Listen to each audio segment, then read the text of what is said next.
അവർ കോപം നിയന്ത്രിക്കുന്നവരായിരിക്കും. ഇന്നെല്ലാ പ്രശ്നങ്ങൾക്കും കാരണം ദേഷ്യ. ഏത് മുഅ്മിനീങ്ങളാണോ മുത്തിന്റെ തുമ്പത്താ ദേഷ്യം, എന്നിട്ട് ചിലർ പറയും അതിന്റെ ഒരു സുക്കേടായി പോയി, അതിന്റെ ഒരു പ്രകൃത ഇങ്ങനെയായി പോയി. അല്ല, അത് മനുഷ്യൻ സ്വയം സൃഷ്ടിച്ചെടുക്കുന്നതാ. ഒരിക്കലും ഒരാളുടെ ഹൃദയത്തിൽ അമിത ദേഷ്യം കൊടുത്ത് അവനെ ഒരു ദേഷ്യക്കാരനായി അള്ളാഹ് സൃഷ്ടിക്കൂല. ഓരോ വിഷയത്തിലും നമ്മൾ എടുക്കുന്ന കാര്യങ്ങളാ നമ്മളെ ആ രീതിയിൽ മാറ്റുന്നത്. ഉദാഹരണമായി, വീട്ടിലേക്ക് കയറി ചെല്ലുമ്പോ വാതിൽ തുറന്ന ഉടനെ ടീപ്പോയ്മയിലുള്ള ഒരു ഗ്ലാസ് നമ്മളെ കൈകൊണ്ട് തട്ടി വീണു. അതെന്റെ കൈകൊണ്ടാ വീണതെങ്കിൽ ഞാൻ ഉടനെ ചോദിക്കുന്ന ചോദ്യം എന്തായിരിക്കും? ആരാ ഈ ഗ്ലാസ് ഇവിടെ കൊണ്ടുവച്ച്? ഇരിക്കുന്നിടത്താണോ ഗ്ലാസ് കൊണ്ടുവെക്കല് എന്ന് ചോദിക്കും, വളരെ മാർദ്ദവത്തിൽ. കാരണം തെറ്റെന്റേതാ, ഞാൻ കോപിക്കുകയില്ല. ശരി, ഞാൻ അങ്ങനെ ഇരിക്കുന്ന സമയത്ത് എന്റെ മക്കളോടാണ് ആ ഗ്ലാസ് തട്ടി വീണതെങ്കിൽ, അല്ലെങ്കിൽ ഭാര്യയോടാണ് തട്ടി വീണതെങ്കിൽ എന്റെ ശൈലി മാറും. ഉടനെ എന്റെ ചോദ്യം, എന്തടേ എന്റെ മുഖത്ത് കണ്ണില്ലേ? എന്തടോ എന്റെ മുഖത്ത് കണ്ണില്ലേ? കണ്ണെന്തിനാ പഠിച്ചോൻ തന്നത് എന്ന് ചോദിക്കുന്ന ഒരു കോപാകുലനായി മാറും. അതിനർത്ഥം കോപം മനുഷ്യന് നിയന്ത്രിക്കാൻ പറ്റുന്നതാ. അതിനെ സുക്കേടേറ്റ് കൂട്ടിക്കെട്ടരുത്. അതുകൊണ്ട് തന്നെയാ അള്ളാഹുവിന്റെ കൽപ്പന വന്നതും അവർ കോപം നിയന്ത്രിക്കുന്നവരായിരിക്കും. ഇന്നെല്ലാ മനുഷ്യന്റെ മോശപ്പെട്ട സ്വഭാവത്തിന്റെയും കാരണം കോപമാ. അവന്റെ അസൂയ, അവന്റെ കുശുമ്പ്. എന്തിന്? അവൻ സംസാരിക്കുന്ന സംസാരത്തിൽ പരദൂഷണവും കുതന്ത്രങ്ങളും കുത്തുവാക്കും.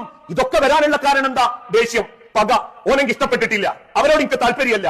ആ പകയാണ് ഒരു മനുഷ്യന്റെ സ്വഭാവത്തെ ഒന്നാകെ മലിനമാക്കി കളയുന്നതെങ്കിൽ അള്ളാഹു പറയുന്നു, ഏറ്റവും നല്ല സ്വഭാവമായി നിങ്ങൾക്കുണ്ടെന്ന് നിങ്ങൾ സ്വയം അള്ളാഹുവിന്റെ മുൻപിൽ തുറന്നു പറയേണ്ടത്, എനിക്കങ്ങനെ പകവെച്ച് പെരുമാറുന്ന ഒരു സ്വഭാവമല്ല റബ്ബേ, എനിക്കങ്ങനെ ദേഷ്യത്തോടെ സംസാരിക്കുന്ന ഒരു സ്വഭാവമല്ല റബ്ബേ. ചില കുടുംബത്തിലൊക്കെ ചിലർ പറയാറില്ലേ, ആളൊക്കെ നല്ല പിയ്യാപ്പിളയാ, പെട്ടെന്ന് ചൂടാവും, ദേഷ്യം പിടിക്കും, ദേഷ്യം പിടിച്ചാൽ പിന്നെ മൂത്തും കണ്ണുണ്ടാവില്ല. അതിനർത്ഥം ഏറ്റവും മോശക്കാരെന്നാ, അല്ലാണ്ട് വലിയ മുത്തക്കീന്നല്ല. എല്ലാ തത്വയും ജീവിതത്തിൽ ഉറച്ചു വന്നല്ല. ഈ ഒരൊറ്റ സ്വഭാവം ഉണ്ടെങ്കിൽ അത് മതി നരകം കിട്ടാൻ. ഒരു സ്വഭാവത്ത് ചോദിച്ചിട്ടുണ്ട് നബിയെ, ഔസിനി ബിൽ ജന്ന, എനിക്ക് സ്വർഗം കിട്ടാൻ ഇനിയൊന്ന് ഉപദേശിക്ക്. ലാ തഗ്ളബ്, കോപിക്കരുത്. വീണ്ടും ചോദിച്ചു, പിന്നെയോ? ലാ തഗ്ളബ്, കോപിക്കരുത്.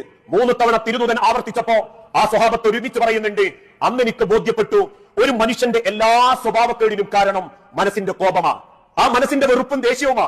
അതുകൊണ്ട് തന്നെയാണ് എല്ലാ ദുസ്വഭാവങ്ങൾക്കും കാരണമാകുന്ന ദേഷ്യം, പക, അത് ഹൃദയത്തിൽ നിന്നും നീക്കിക്കളയുന്നവർക്ക് അള്ളാഹു സ്വർഗം കൊടുക്കൂ. റമളാനിനെ പരിചയപ്പെടുത്തിയപ്പോഴും അള്ളാഹു പറഞ്ഞു, മോശപ്പെട്ട വാക്കിന്റെ പരിചയമാണ് റമളാൻ. അസ്യാമു ജുന്നത്തുൻ, മോശപ്പെട്ട കാഴ്ചയുടെ പരിചയമാണ് റമളാൻ. മോശപ്പെട്ട പ്രയോഗത്തിന്റെ പരിചയമാണ് റമളാൻ. അങ്ങനെ ഒരു പരിചയ നിങ്ങൾക്ക് നേടാൻ പറ്റിയിട്ടുണ്ടെങ്കിൽ അത് മരണം വരെ കൊണ്ടു നടക്കാൻ ഈ ഒരൊറ്റ റമളാനിന്റെ ചൈതന്യം സഹായിക്കും. അത് സാധിക്കുന്നില്ലെങ്കിൽ അതിനർത്ഥം നമ്മൾ ഹൃദയത്തിൽ നിന്നും ആ ദുസ്വഭാവം